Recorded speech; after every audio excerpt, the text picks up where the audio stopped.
歡迎來到煙火味廚房。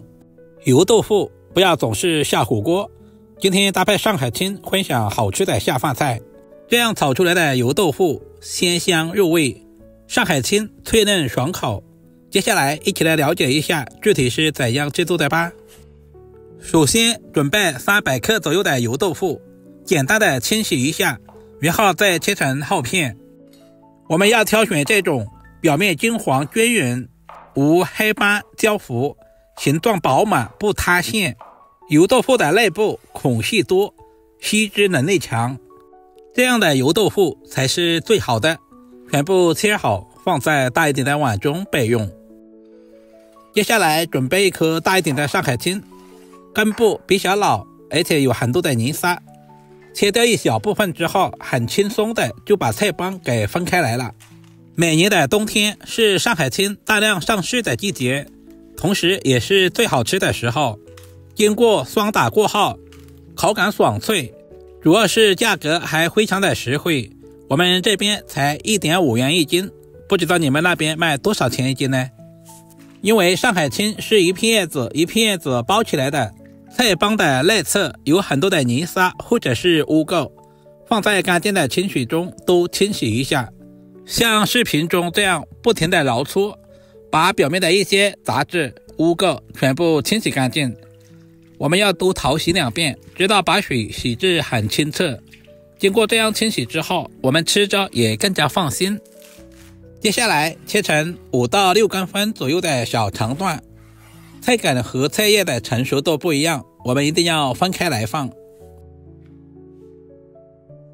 菜梗比較寬，我們要稍微的給下刀，切成大約1.5公分左右的小寬條，這樣不僅方便成熟，也方便入味。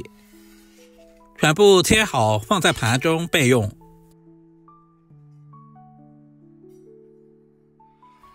上海青要好吃，提前準備小塊五花肉切成薄片，我們盡可能的切薄一些，這樣方便受熱，同時在炒制的過程中很容易炒出豬油。全部切好放在盤中備用。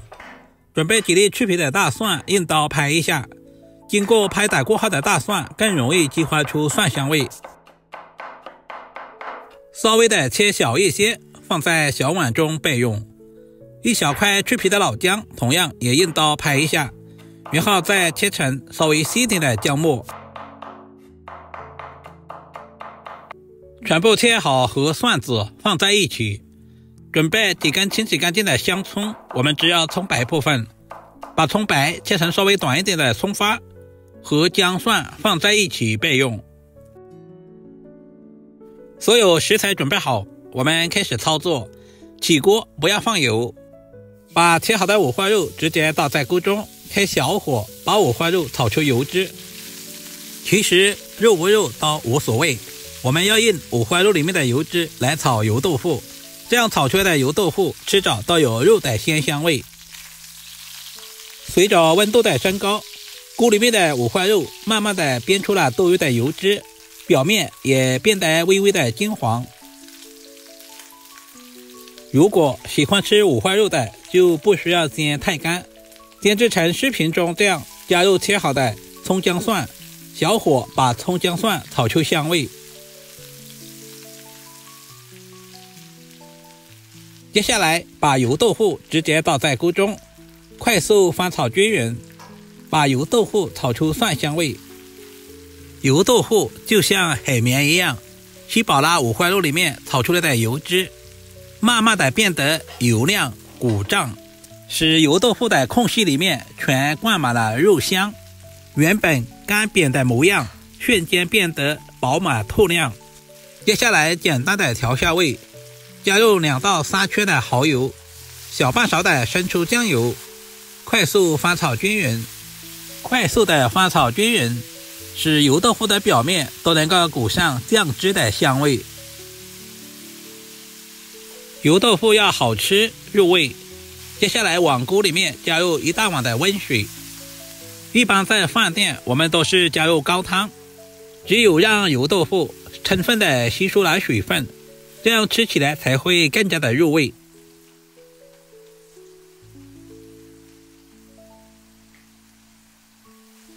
接下來加入小半勺的食鹽調味，少量的松茸鮮，因為生抽、蠔油都有鹽味，食鹽就不需要添加太多。稍微的翻動一下，使油豆腐充分吸收調料的味道，大約燜煮2分鐘左右。鍋裡面的湯汁變得不多的時候，接下來把準備好的上海青梗直接倒在鍋中。因為菜梗和菜葉的成熟度不一樣，我們要提前把菜梗炒一下，這一步特別的關鍵。如果放在一起炒的話，菜梗還沒有熟，菜葉已經炒至軟爛了。親愛的朋友們，視頻都看到這裡了，借您發財的小手點個讚再走唄。您的每一個點讚留言都是我前進最大的動力，非常感謝您一直以來的支持和鼓勵。大約翻炒1分鐘左右，接下來把菜葉全部倒在鍋中，快速的翻炒均勻，把菜葉炒至斷生。五花肉的鮮香和油豆腐的豆香，以及上海青的清爽，幾種食材融合在一起，不僅增加了營養，同時豐富了口感。